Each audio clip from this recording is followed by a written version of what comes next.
Good evening and welcome to KMTV. I'm Josie Hannett, your top stories tonight. Kent man dies in jet ski accident. Parents despair at hospital mix-up. And spectacled bears make their way to the county. But first this evening, a road was taped off by police searching for a man who's believed to have been stabbed and bleeding heavily.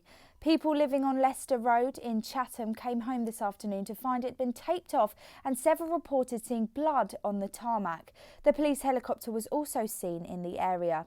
The incident is understood to be connected to an earlier incident in Hempstead Road in Gillingham, almost 3 miles away. A Whitstable man drowned on holiday in Thailand following a jet ski accident, an inquest heard today. Edward Berry was found face down and unconscious in the sea in November last year. Several attempts to resuscitate the 24-year-old were unsuccessful. A post-mortem revealed there was water in the lungs and he suffered no external injuries. A couple from Ashford have been left in the dark by hospital bosses after their newborn baby was registered to the wrong mum. Zara Dad and Simon Branchett can't even get their son Riley a birth certificate. Here's Louisa Britton with the story. When a patient gives birth in hospital, it's the trust's role to make the experience as stress-free as possible.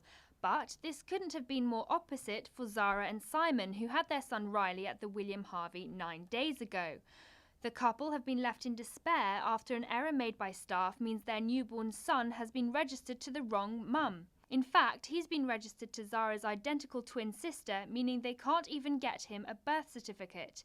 The pair, who also have 18-month-old Amelia, have been told it could take weeks to rectify the problem as the person to fix it is away on holiday. They need to be making sure that they're checking these records right. They've said to us, this is how babies do get swapped, and it's not the kind of thing that you want happening. And it's quite scary to know that it can be just mislooked. Zara says the mess-up has put her off using the hospital again, opting for a home birth next time. KMTV contacted the Trust for a comment. They said, "We are contacting the family to apologise for the administrative error. Recording information correctly is extremely important in the care we provide our patients. This issue was due to human error, and we are looking into how it happened and actions to take to ensure our processes are robust." Though they haven't been given a date as to when Riley will be registered as Zara's son, they're hoping it will be sooner rather than later. Louisa Britton for KMTV in Ashford. One of the UK's cleanest beaches has been blighted when it was hit by fly tippers earlier this week. Fridges, freezers and other types of waste have been dumped in the Little Oyster Care Homes car park off Minster Leys in Sheppey. The beach is one of the island's usual beauty spots and was one of 68 beaches nationwide to be handed a Blue Flag Award for its cleanliness, facilities and water quality. This latest incident is thought to have happened early on Tuesday morning. This is what Ian Arnell from Swale Council had to say. Being seafront officer on the island and having grown up on the island, I really love our beaches, and I can see the work my small but dedicated team puts into keeping these areas clean, and that's why it's so frustrating when things like this go on.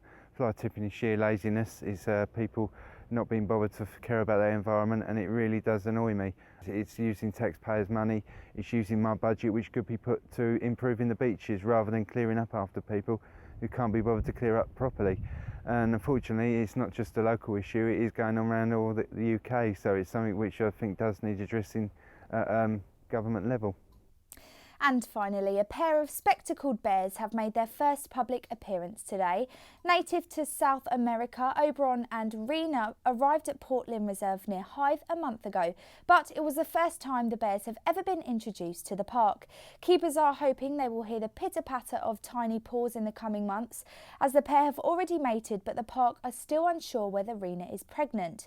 Head keeper Richard Barnes says though they may not get on all of the time, the pair have already formed a strong bond. They've been here for a couple of months. She was here just before he arrived, so we could settle in one at a time and see how they were doing. She come from Tierpark, Berlin in Germany, and he arrived here, like I say, about a month later from Antwerp Zoo in Belgium. They've been here a couple of months now and they've settled very well. They've got on at times very well, other times, like a married couple, they've argued a little bit here and there. She's very much the boss, she's the stroppier of the two. He's generally very relaxed. Well, that's it from us this evening. We'll be back again tomorrow with the latest stories from across Kent. In the meantime, don't forget you can keep up to date by listening to KMFM or logging on to KentOnline.co.uk. That's it from us, and we'll see you again tomorrow. Good night.